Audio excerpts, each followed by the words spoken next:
Hey guys, Phil here and welcome back. Today we are launching the beginning of the Kerbal Space Race between Kerbal USA? I don't know. What's the equivalent of Kerbin USA? Leave a name down below for the USA version of the Kerbal company, what am I saying? Country.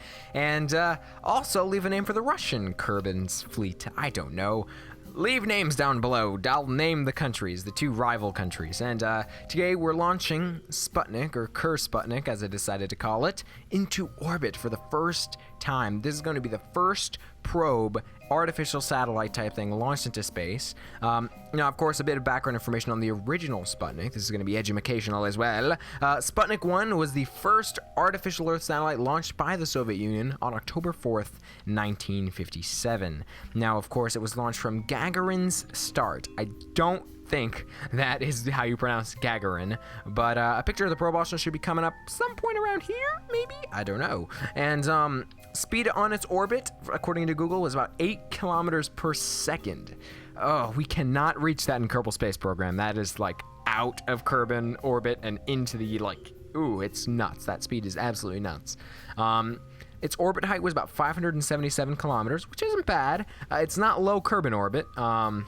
It's a low Kerbin orbit, I think, is about 69 kilometers. It's around there. That's just skimming the atmosphere. And so that would be, I guess, the equivalent. And now, of course, Kerbin is a lot smaller than our friends over at, what is it called? Over at Earth. Over at real life. Oh, Phil, you need to get out more. And it orbited about a height of 577 kilometers. Its apoapsis, I guess you could say, its maximum height was plus its periaps and then averaged out would equal about 577 kilometers. So that's lovely. According to Wikipedia, according to Google, because I just searched for Sputnik on Google and got this. But yes, we're adding the RCS thrusters on now. Of course, we have much more advanced technology than the Russians did, or the Ker-Russians. I don't know what to call them. Again, leave names down below in the comments. No creativity whatsoever. Our technology is more advanced, and I don't care. We're going to use it. And there we go. We're just adding the action groups, a new feature of 0.18, which I might do a tutorial on. It's like 2 seconds. Just click, and it's kind of fairly obvious. Although, if you want me to do a tutorial on whatever, just ask. We're launching now! Yay! Finally, I don't have to vamp for 30 hours trying to get the video to go.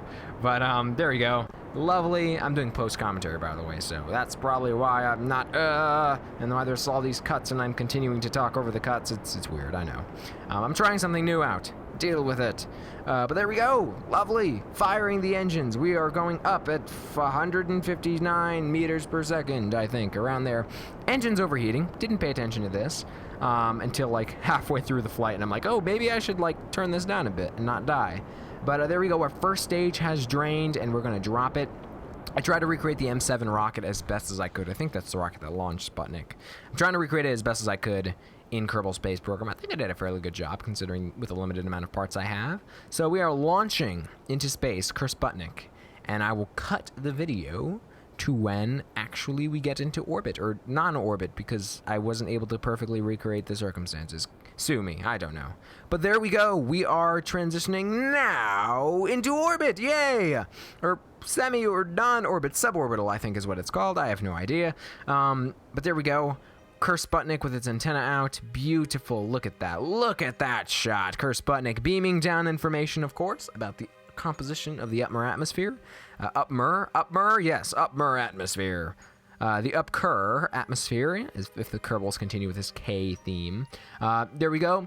Lovely, lovely orbiting, time warping. Yes, we are coming around the Earth. It's the beep heard around the world, because of course it's giving out this lovely beep to signal that it's working. I think that's what the beep was for. But it's collecting lovely information and beaming it back through its communitron antennas. It was 4 lovely antennas. It's beaming them back to Earth, giving the Russians valuable information about what is going on down there on the surface. So isn't this lovely? There's a bit of space debris back there. Don't worry about that. I think that's my space station, actually. I don't know. Ooh, maybe that's a secret. Ooh, we'll find out in a later episode. Maybe, maybe not. Because, of course, this is post-commentary. And there we go. The atmosphere. We're coming in through it. This is actually the crater. I wasn't able to get us to land perfectly in the center of the crater, but we're landing right on the rim of the crater, as it looks like. A little bit off into the ocean, but still, wow, look at that crater. Obviously, Ker-Sputnik is coming in very slowly, guys, and hopefully this is going to kick off the Kerbal Space Race. Who will get to the moon first? Who will get to another planet first? Who knows? Who will be the first astronaut in space? Who will be the first astronaut in orbit? We'll all find out in the coming episodes. Thanks for watching, guys, and like Scott Manley says, fly safe.